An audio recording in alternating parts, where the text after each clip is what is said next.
The vegetation is of a form that we would hardly recognize. The creatures of the swamps themselves have mutated to a great degree.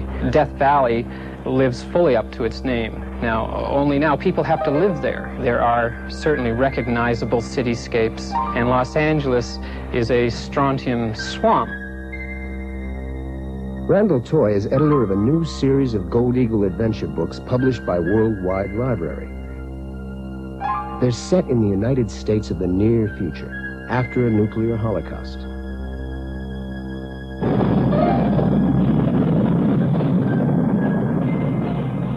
That part of the future is very scary. The series of paperbacks is called Deathlands, the post-bomb name for North America, and it's part of an emerging genre of books and films called near-future fiction, a genre sparked by the enormous success of Australia's Mad Max Road Warrior movies with Mel Gibson.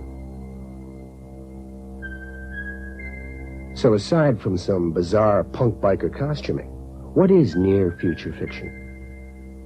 Well, it's, I suppose it's the cutting edge between the action and adventure fiction and science fiction.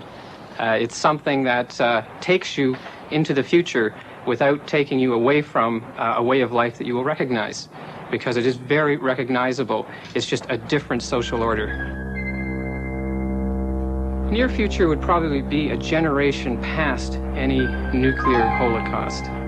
Social order is starting to come back into the country, and pockets of small societies are emerging all over. Some of them are very friendly and trying to reconstruct the intellectual integrity of society. And others, of course, are not. In Deathlands, like other forms of near-future fiction, the protagonists struggle in a world with the worst of all seemingly possible scenarios. In this instance, an adventurer named Ryan Cowdor and his band roam a world populated with mutant life forms, rampant tribalism, and desolation. The one thing that you discover as you move through the Deathlands with Ryan and his group is that you cannot destroy the spirit of the human race to create better conditions for itself.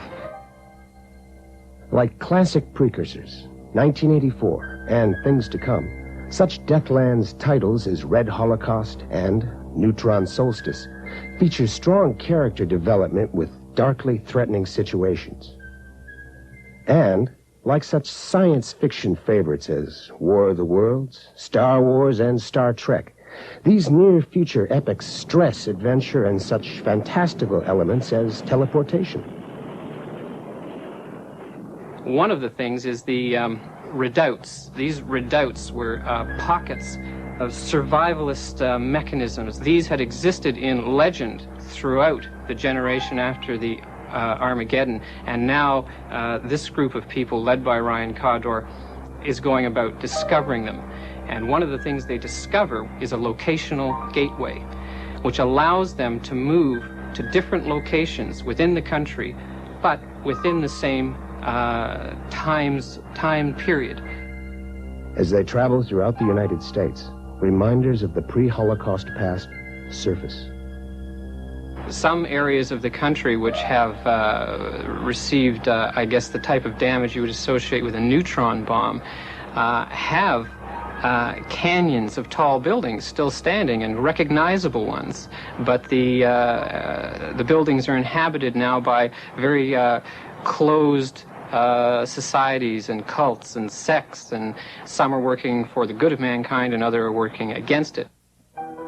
The key in the series is the struggle to build a new world from chaos. A traditional theme, but in Deathlands, an exciting one as well. It's fascinating to deal with it because it charts out unknown directions, whole new directions, and what you can do with your characters, where you can have them go. It's not something that takes you and drags you through the mud and then leaves you there and walks back and steps all over you. It's a very up type of read rather than a down read. It's something that gives you a lot of hope. Deathlands, set in the United States of the near future.